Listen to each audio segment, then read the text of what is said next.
گزارش یہ ہے، ایک ہوتا ہے کہ صحیح ماننے میں آدمی مسئلہ پوچھنا چاہتا، ایک ہوتا ہے کہ نہیں بس ہم نے تو اعتراض ہی کرنا۔ کہتے ہیں حضور نے فرمایا ہے کہ دو سجدوں کے درمیان میں دعا پڑھی جائے، امام ابو حنیفہ کہتے ہیں نہ پڑھی جائے۔ کہاں لکھا ہے امام ابو حنیفہ نے کہا ہے کہ نہ پڑھی جائے؟ اتنے بڑے امام پہ، مجتہد پہ جھوٹ بولتے ہو، تم خدا کو قیامت میں کوئی جواب نہیں دو گے۔ من آذالی ولیا فقد آذنتہ بالحرب، اللہ نے فرمایا، نبی یہ حدیث قدسی ہے کہ جو میرے اولیاء سے دشمنی رکھتا ہے وہ اللہ سے لڑائی لڑتا ہے۔ کس جگہ کس کتاب میں امام صاحب نے کہا ہے کہ نہ پڑھو؟ وہ حوالہ دیں، وہ کتاب دیں، سامنے عبارت پڑھیں۔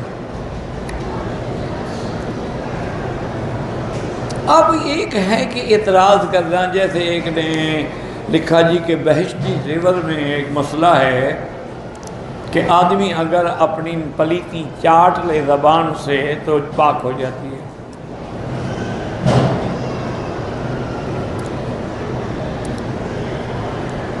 اب یہ کتنا بڑا جھوٹ ہے، خدا کو پتہ نہیں قیامت میں کیا جواب ہے۔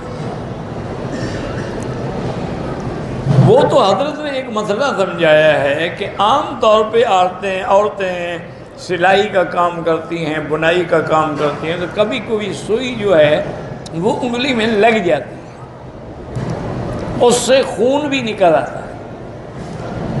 تو اگر وہ اس کو چاٹ کے تھوکتی جائے حتیٰ کہ وہاں کوئی اثر باقی نہ رہے تو نماز پڑھ سکتی ہے۔ لیکن ساتھ انہوں نے یہ بھی لکھا ہے کہ ایسا کرنا گناہ ہے، نہ کریں۔ وہ سب بھول گئے، انہوں نے کہا جی پلیتی چاٹ لو، پاک ہو جاتی ہے۔ اللہ ہدایت دے۔ ہم تو ہمیشہ دعا کرتے ہیں تمہاری مرضی ہے، تم گالیاں دو، برا کہو۔ علماء نے ان کی کتابوں سے، ان کی بڑی مشہور کتابیں نزل الابرار فی فقہ النبی المختار، اسی طرح ان کی ایک بڑی مشہور کتاب ہے الجاوی،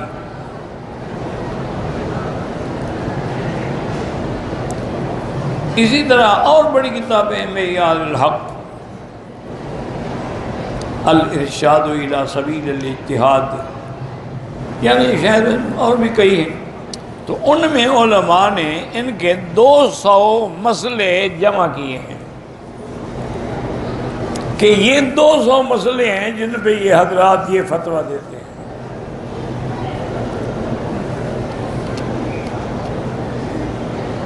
اب ان سے انہوں نے کہا کہ دیکھو یہ جو 200 مسائل تم نے لکھے، یا تو ہر مسئلے کا آگے حدیث لکھو، تم تو حدیث ماننے والے ہو نا،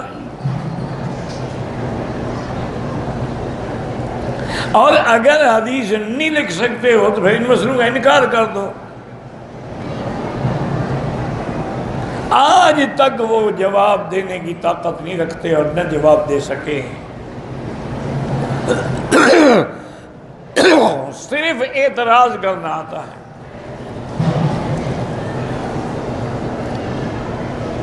حالانکہ یاد رکھو، اب انہوں نے ایک اور بھی بہشتی زیور پر اعتراض کر دیا ہے۔ وہ کہتے ہیں جی کہ اس میں لکھا ہے کہ اگر کوئی مرد اپنے عضو تناسل پہ کپڑا لپیٹ کے عورت میں داخل کرے اور اس کو شہوت اور اس کی گرمی محسوس نہ ہو تو اس کو غسل نہیں ہوگا۔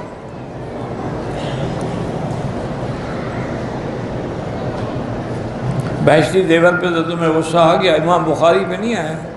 وہ تو کہتے ہیں کپڑا بھی نہ لپیٹے، ویسے دخول کرے، انزال نہ ہو تو غسل نہ کرے۔ ان پہ تو کوئی غصہ نہیں آیا۔ تو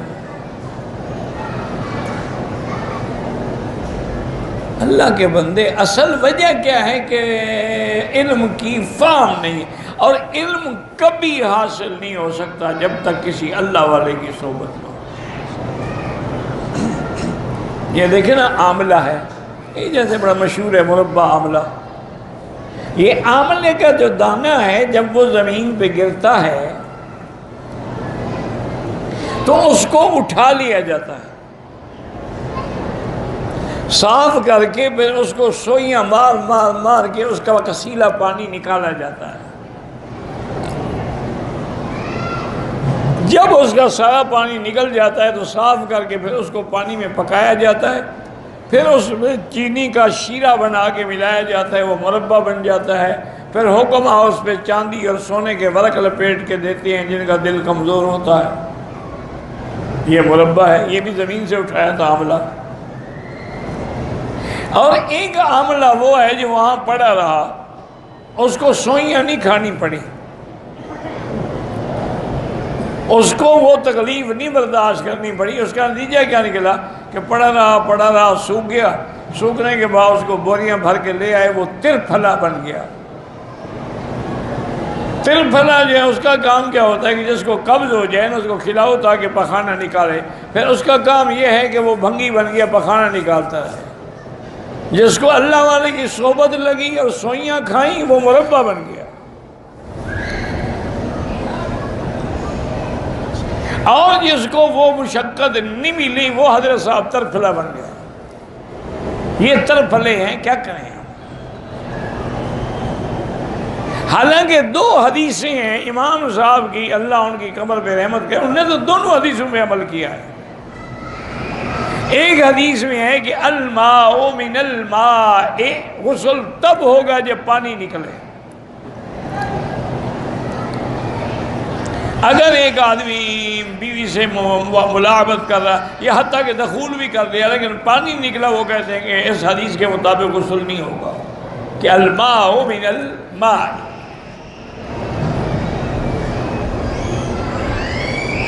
اور دوسری حدیث آ گئی کہ اذا التقى الحشفتان فقد اذا التقى الختانان فقد وجب الغسل، کہ اگر دونوں ایک دوسرے کے شرمگاہیں مل گئی اور حشفہ غائب ہو گیا اب غسل واجب ہو گیا، پانی آئے یا نہ آئے۔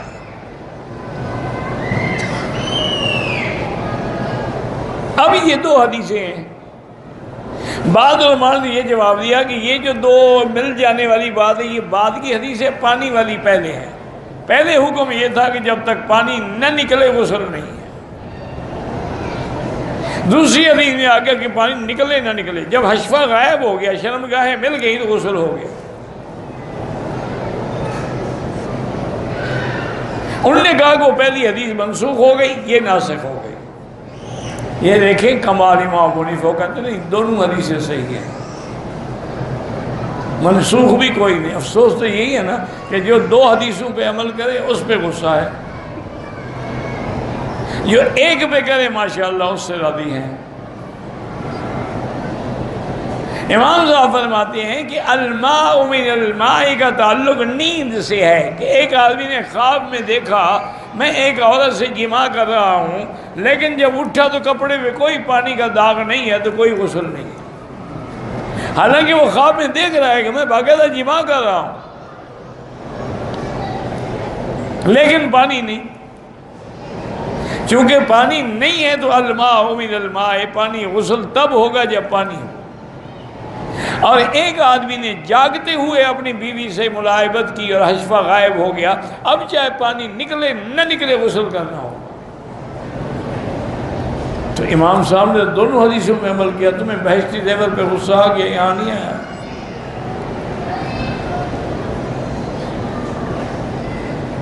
کہتے ہیں انہوں نے لکھا ہے کہ مصافہ دو ہاتھوں سے ہوتا ہے، مصافہ تو ایک ہاتھ سے ہوتا ہے۔ حضور کے دو ہاتھ تھے، عبداللہ مسعود کا ایک ہاتھ تھا،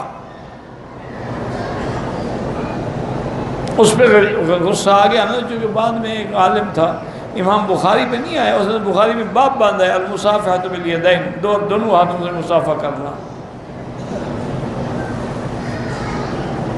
وہاں تمہیں غصہ نہیں آتا، غصہ ہی بڑی سمجھدار چیز ہے نا، کمزور پہ آتا ہے، طاقتور پہ نہیں آتا۔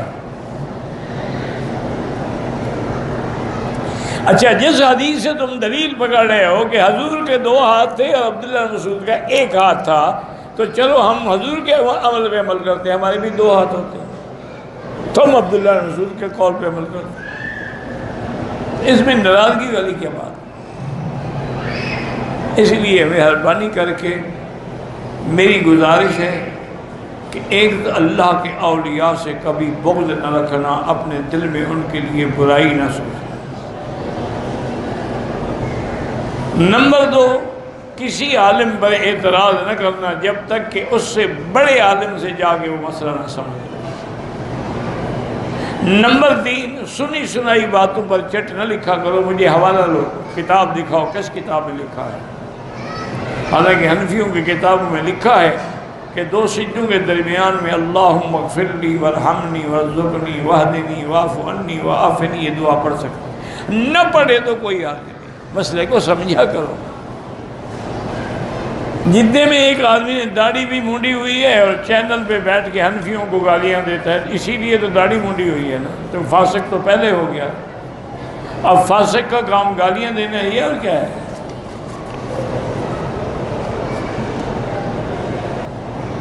واللہ اعلم، اللہ ہدایت دے، اور کیا ہے؟ اللہم صلی علی سیدنا محمد وعلی آل سیدنا محمد مبارک وسلم۔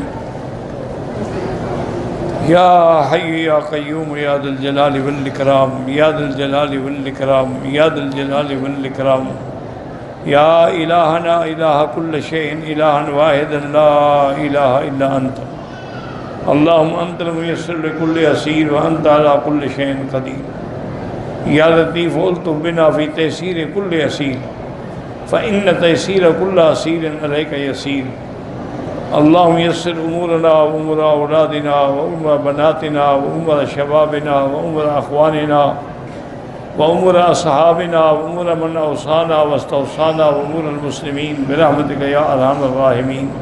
دعا کریں اللہ پاکستان کو ہر شر سے محفوظ رکھے، دعا کریں یہود اور ہنود کی سازشوں سے اللہ بچائے، چونکہ اس وقت پوری دنیا میں یہود اور ہنود کی جو سازشیں ہیں وہ یا عرب کے خلاف ہیں یا آپ کے ملک کے خلاف ہیں۔ اللہ تعالیٰ کے ہاتھ میں حفاظت ہے، اللہ حفاظت فرمائے، اللہ حفاظت فرما۔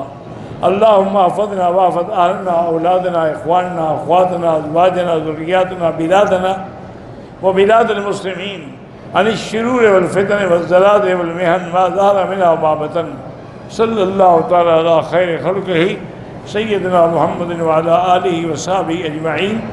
اللہم صلی علی سیدنا محمد وبارک وسلم۔